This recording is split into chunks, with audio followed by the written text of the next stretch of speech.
While Michael is at the ranch, Victor pours him a drink, and the attorney inquires about the progress of his recovery. Whenever Victor moves, he is aware of it, or is seated despite the fact that the spies are already working inside the organization. Michael does not have any fresh information to report on Jack.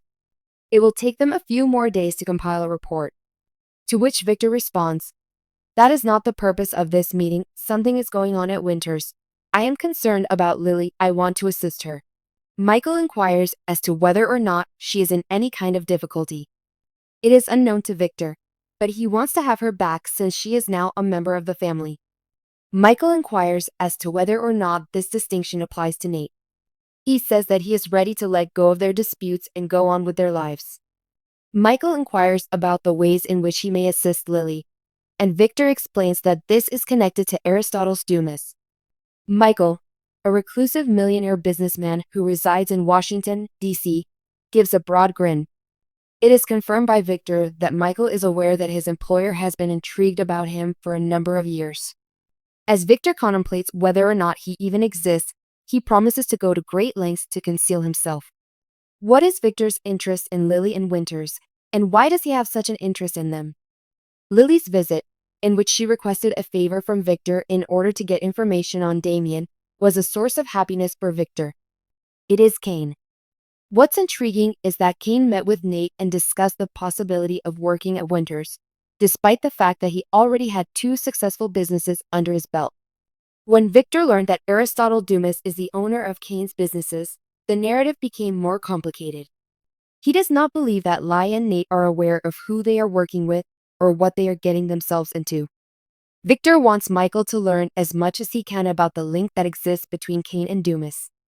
When Lily arrives at the GCAC to meet Damien for dinner, she is curious about the current situation with Damon and wants to know its status.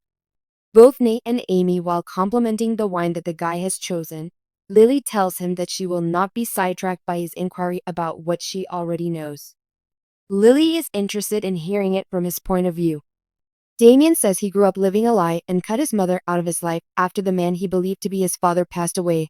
Lily asks how he cut Amy out of his life.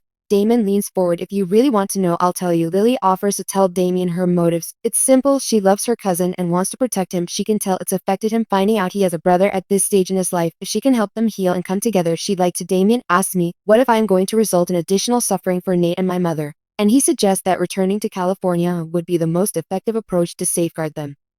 It seemed as if she had shut down and kept away when they talked earlier, and she explained that she was trying to be strong and keep things together since she had to work 2 jobs. Damien makes a lengthy tale short and says that he severed his links with his mother because he blamed her for the loss of his father. When he was 16, it felt chilly. He began to despise her, and he was full of hatred. The fury grabbed hold of him, and he doesn't know if he'll ever be able to let it go at the old ranch. Lily can only hope that he will be able to comprehend that Damien is now able to do so as an adult. Chelsea is taken aback when Adam offers her a lavish meal for 2. He tells her, "You're about to have the best dinner of your life." They settle down, and Adam pours a good wine for them.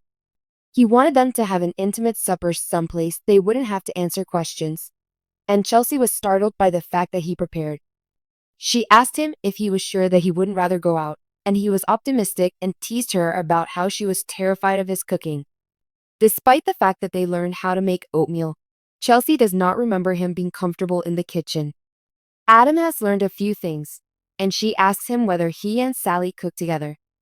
He responds that they were big on takeout rather than cooking together. Adam brings the covered plates and says that he tried a new dish and that he should give it a chance before passing judgment. He then unveils a pasta dish, and Chelsea thinks that it is difficult to mess up because he made the pasta and sauce from scratch. Chelsea marvels at the fact that you have gone to a lot of trouble. They toast to finding answers to what comes next.